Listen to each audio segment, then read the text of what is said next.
Sa mapagpalang umaga sa ating lahat, guys. Good morning. Bagong gising ang mamshi, guys. Walang pasok, kaya medyo magmuni-muni muna tayo.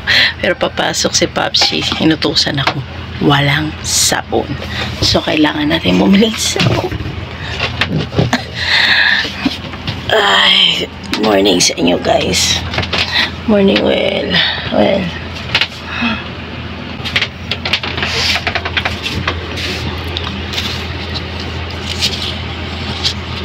Pilit tayo ng sabon. At ngayon ay papunta na po tayo sa tindahan nila Ate Gagat. Yun, natatanaw ko ng kanyang anak. Nag-aayos ng kanilang paninda. Pabili nga ako, madam. Safeguard.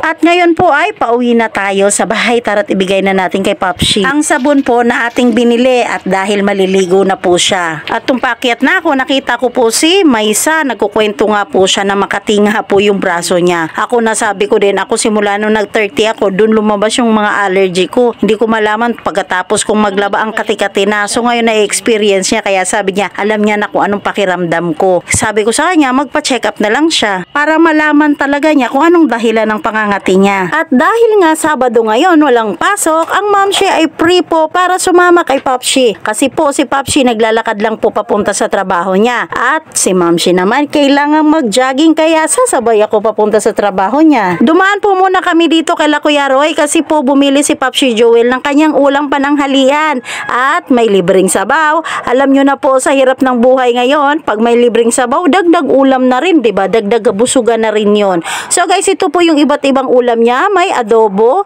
may gulay, may nilaga, name it, may fried chicken. Lahat po ata ng putahe ng ulam niluluto niya. Masarap po kasi siyang magluto. So guys, hinihintay lang po ni husband ang kanyang sukle at kami babache na. Mukhang naghahagila pa ng panukli si Kuya Roy. So ayan na guys, tara na at umakyat na po tayo dito sa hagdan at umpisahan na ang ating pagpapawis. Kung mapapansin po ninyo, madilim-dilim pa po talaga. Ganitong oras po umaalis si Popshi Joel at meet Nanay Apeng ang kanyang tindahan. Ang dami niya pong paninda. Ito din ang oras na nagre-ready na siya. Guys, kapag hindi ako nakakabili ng pangulam ng mga bata na gulay, dito po ako bumibili kasi ang aga niyang magbukas.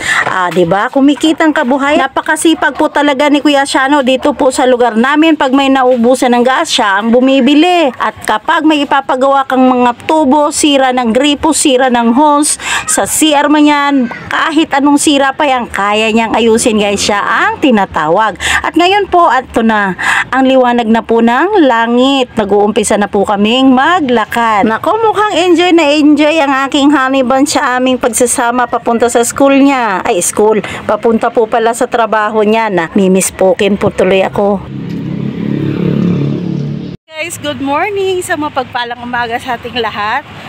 At for today's vlog ay sasamahan natin sa pagpasok ang ating asawa. Hindi. Lahatin natin. Estudyante ko to ngayon eh. Ang totoo po talaga, dahil walang pasok ngayon, ay magja-jogging daw ako. Mukha namang hindi ako nagja-jogging. Naglalakad lang. Well, dito tayo. And guys, malapit lang po kasi dito yung trabaho niya. Kaya naglalakad lang siya. Nakita ko sa inyo guys ha. Nakita nyo yung building na yun guys. Doon siya. Yan. Punta kaming Pineda. Huwag muna sanang magising si Kuya James Lee. Baka sumunod bigla. At guys, very thankful pa rin ang mamshi kahit ganitong simpleng naglalakad lang po kami. Bonding time na rin po naming mag-asawa. Kumaga parang date na rin ba? Kasi hindi na rin po talaga namin nagagawa ang pagdi-date. Kailangan po yan talaga, 'di ba? Ang pag-aasawa or isang relasyon, hindi lang po yan about love. Dahil ang love, nagbabago po yan araw-araw. Feelings, nagbabago po yan. Lalo pat kalimitan, ang ating feelings ay nakadepende din sa mood natin. Kaya Ang hirap na pagkatiwalaan ng feelings, guys. Kailangan po talaga nating pinaghihirapan with action lagi. Kailangan talaga nating mag-effort para maging matagumpay ang isang relasyon. At praise God, malapit na po kami sa pinagtatrabahuan ng aking asawa. Natatanaw ko na ang building. At pagdating po natin dito sa may gate, papasok sa kanilang trabaho, makikita na po natin ang iba't ibang klase ng ulam dahil po may mga mamshi po dito na kumikitang kabuhayan din. O diba? Para-paraan na lang po sa hirap ng panahon ngayon at hirap ng buhay. Tumataas lahat ng bilihin. Kailangan po talaga nating magsumika para sa ikaunlad ng ating pamilya at para sa pangarap ng bawat isa. Alam nyo po, dating kapitbahay namin at kahit kami mismo guys na try naming magtinda dito. Pagpasok po ng mga trabahante, uwi na rin kami. Maubos man o hindi ang aming paninda. YouTube.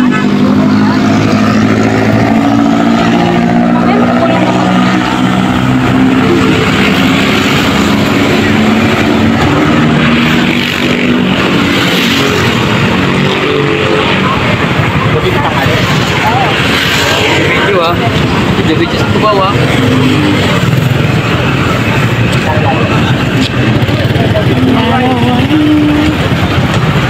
Kaway tay. Vlog yan, te. Hi. Sige.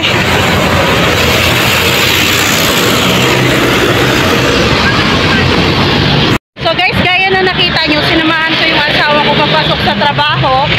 Kanina, pabagal-bagal siyang maglakad. Hindi kasi siya mahilig yung nagmamadali. So gusto niya yung ninanam ng bawat paglakad niya. So ngayon, ako kasi pauwi na po ako. Ginagawa ko na rin tong exercise guys. Kasi nga wala namang pasok po ngayon. So wala tayong aasikasuhan ng maaga ng pagkain. Kaya lang, magmamadali ng mamshi. Ito talagang totoong exercise dahil mag-uumpisa na po tayong manakbo. Mananakbo na tayo dahil pag nagising po yung anak ko at wala ako, si Kuya James, sigurado ako sana naman pupunta yun. So ngayon guys, mag-uumpisa na talaga tayo mag-chat. Nararamdaman ko na ang intense ng pagod. Manakbo na tayo. Gagawin natin ang lahat para mabilis tayo makauwi kasi maliwanag na. Ganito talaga kapag kulang sa exercise, no? Yung nasa bahay ka lang. Yung walang ang tense.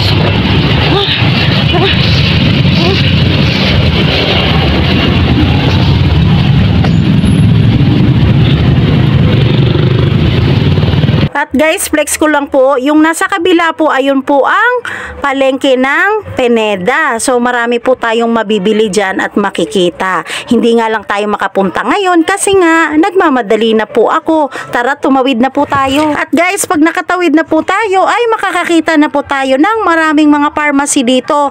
Marami pa po yan doon sa kabila. Hindi lang po natin pinuntahan.